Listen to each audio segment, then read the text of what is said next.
That when we read it, so I sit down with my boys and we do that where they've got their two beds next to each other in the room, and there's this gap in the middle, and we sit down on the floor in between their beds and read a book at night.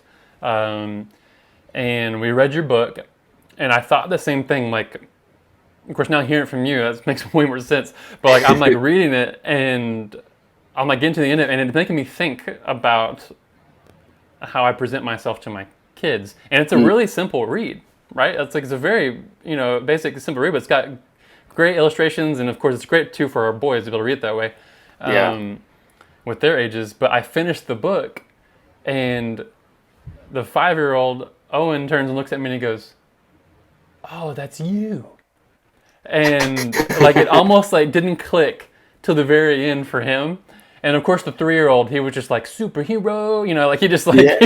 he didn't. I don't know that he Right. got it at all, but just fine.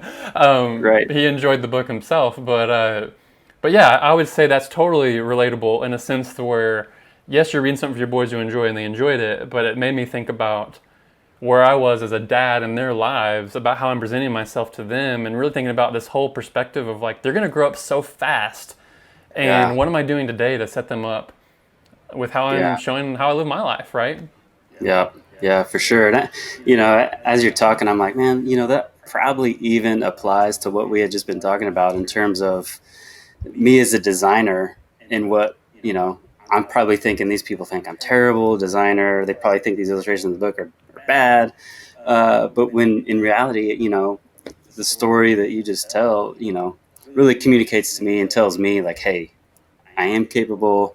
I can do this, and I can make a difference with my art or my design or my project.